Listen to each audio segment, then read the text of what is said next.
The island that chose isolation. Imagine there was a place on Earth so isolated that even satellites can't tell us much about the people living there.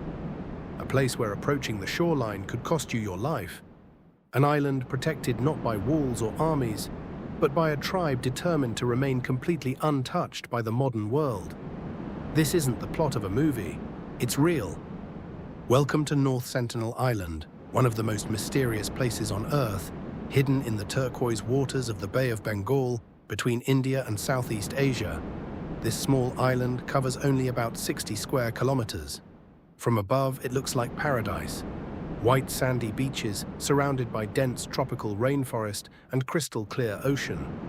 But appearances can be deceiving. For centuries, almost no outsider has been welcomed here. In fact, this island has become one of the few places on Earth where modern civilization has been deliberately kept away. Today, entering North Sentinel Island is illegal. Not because of hidden treasure, not because of military secrets, but because of the people who call it home. The inhabitants are known as the Sentinelese, one of the last known uncontacted indigenous peoples in the world. No one knows exactly how many of them live on the island. Estimates range from just a few dozen to perhaps a couple of hundred people. The truth is, no one can say for certain. The Sentinelese have lived in isolation for thousands of years, surviving by hunting, fishing, and gathering everything they need from the island and surrounding reefs. Unlike many indigenous communities around the world, they have never been absorbed into modern society. They do not rely on electricity. They do not use the internet. They have no roads, hospitals, schools, or cities. Instead, they continue to live much as their ancestors did thousands of years ago. That alone makes them extraordinary. But what truly captures the world's attention is how fiercely they protect their isolation. Throughout history, anyone attempting to land on North Sentinel Island has been met with unmistakable warnings.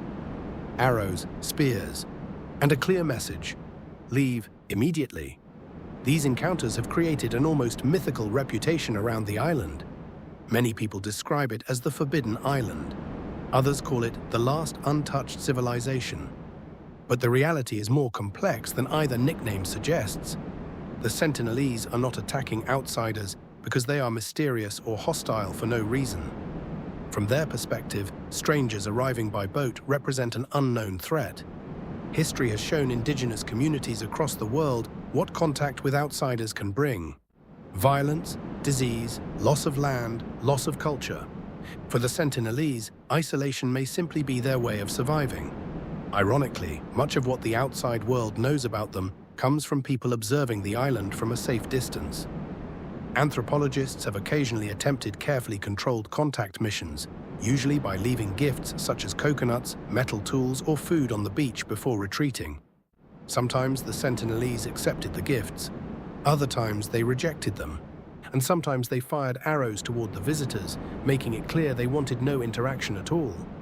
Even after decades of observation, researchers still know remarkably little about their language, beliefs, traditions, or daily lives. The forest hides nearly everything. Their language has never been fully understood. No written records exist. No interviews have ever taken place. It's one of the greatest cultural mysteries remaining on our planet. Yet North Sentinel Island wasn't always completely ignored by the outside world. During the colonial era, British expeditions attempted to explore the island. Some encounters ended peacefully, others did not.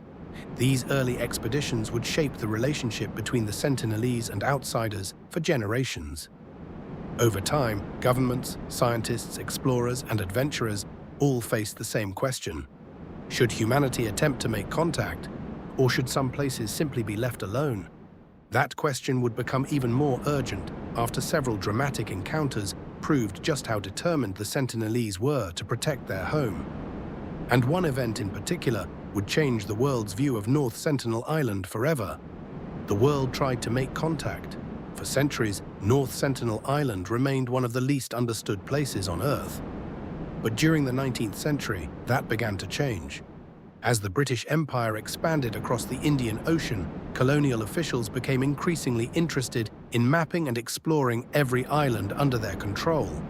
North Sentinel Island was no exception. In 1880, British naval officer Maurice Vidal Portman led an expedition to the island. His goal was simple: make contact with the people living there. What happened instead became one of the earliest examples of why contact with isolated tribes could have devastating consequences. When Portman's team landed, they searched the island for days. The Sentinelese had disappeared into the dense rainforest, avoiding the visitors entirely. Eventually, the expedition located an elderly couple and 4 children. Instead of leaving them alone, Portman took them back to Port Blair on the nearby Andaman Islands. The consequences were immediate. The elderly man and woman quickly became ill and died, almost certainly because they had no immunity to diseases carried by outsiders. Realizing the danger, Portman returned the children to North Sentinel Island. No one knows what happened to them after they went home. But historians believe this tragic incident may have reinforced the Sentinelese people's determination to avoid outsiders forever. It was an early lesson that isolation wasn't simply a cultural choice. It was also a matter of survival.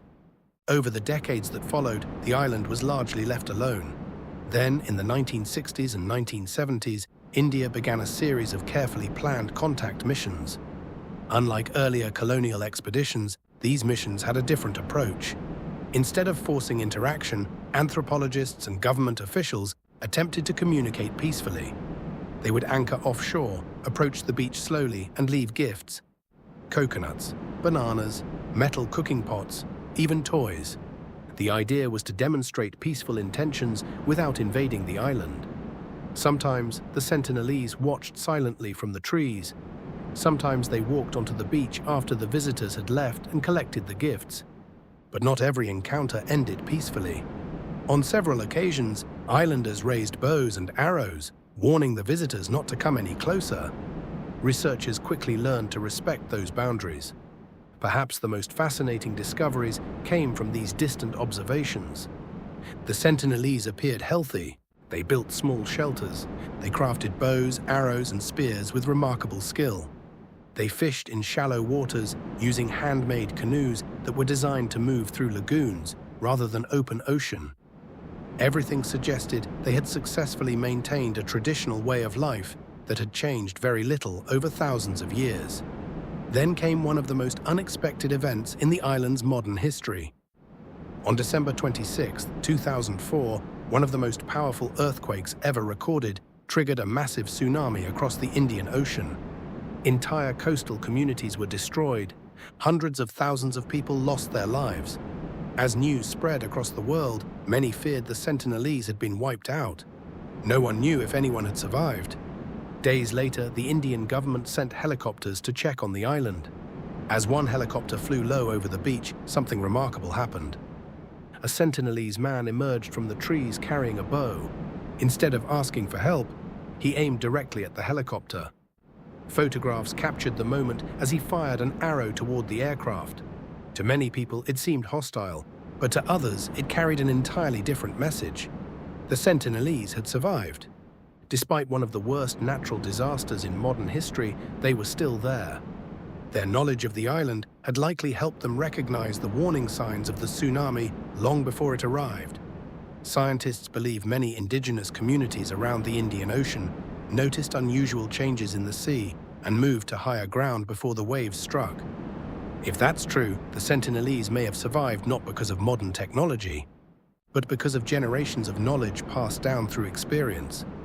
After the tsunami, India strengthened its policy of protecting the island. A no-entry zone extending several kilometers around North Sentinel Island was strictly enforced. The goal wasn't just to protect outsiders, it was to protect the Sentinelese themselves. Even a common cold or seasonal flu carried by a visitor could spread rapidly through a population with little or no immunity to many modern diseases. This changed how governments and researchers viewed isolated tribes. The question was no longer, how do we make contact? Instead, it became, should we make contact at all? For years, that answer seemed clear. The Sentinelese would be left in peace. But in 2018, one man's decision to ignore every warning would make headlines around the world and reignite one of the biggest ethical debates of the 21st century. The man who ignored every warning. For decades, governments, researchers, and explorers had reached the same conclusion. North Sentinel Island should be left alone. Not because it was impossible to visit, but because the risks were simply too great. The Sentinelese had made their wishes clear for generations. They wanted no contact with the outside world. Yet in November 2018, one man decided to do what almost everyone else had stopped trying to do. His name was John Allen Chau, a 26-year-old American missionary. He believed it was his mission to reach the Sentinelese people and share his Christian faith with them. To do that, he knowingly broke Indian law. North Sentinel Island had already been placed under strict protection, and approaching the island was illegal without government authorization. Despite those restrictions, Chau paid local fishermen to take him close to the island under the cover of darkness. According to entries later found in his journal, he understood the danger. He wrote that he believed the Sentinelese might kill him. Even so, he continued, on his first approach, members of the tribe came to the shoreline carrying bows and arrows. As Chau attempted to communicate, a young Sentinelese boy shot an arrow that struck the Bible he was carrying. He quickly retreated back to the fishing boat. Most people would have seen that as a final warning. Chau did not. The next day, he returned to the island again. According to the fishermen waiting offshore, they watched from a distance as Sentinelese tribespeople approached him on the beach. Later, they saw his body being dragged across the sand before disappearing into the trees. No official recovery mission was launched, not because authorities didn't care, but because attempting to retrieve his body could have placed both rescue teams and the Sentinelese at enormous risk. Even today, his remains have never been recovered. The incident quickly became international news. Some viewed Chau as a man driven by deep religious conviction. Others argued that his actions endangered one of the world's last uncontacted peoples. The debate spread across the world. Should anyone ever attempt to contact isolated tribes? Or do these communities have the right to remain exactly as they are? Today, the Indian government continues to enforce a strict exclusion zone around North Sentinel Island. Naval patrols monitor the surrounding waters. Fishing boats are prohibited from getting too close. Aircraft avoid flying low over the island. The objective isn't to keep the Sentinelese trapped, it's to protect their future. Scientists believe the Sentinelese have lived on the Andaman Islands for tens of thousands of years, making them descendants of some of the earliest human populations to inhabit this region after modern humans spread across the globe. Their language remains undocumented. Their traditions are largely unknown. Their daily lives remain one of anthropology's greatest mysteries. And perhaps that's exactly how they want it.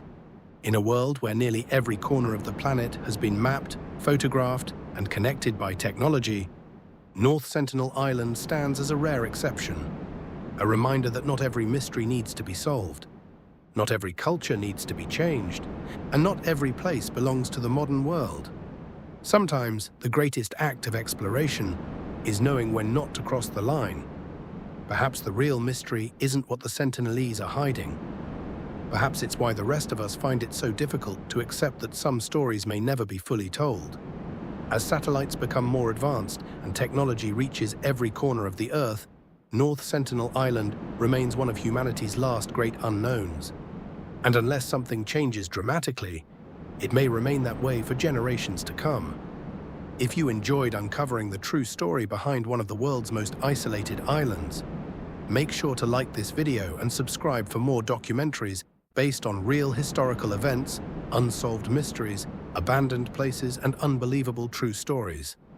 Every week we explore the mysteries that history left behind, using real evidence, real research, and cinematic storytelling.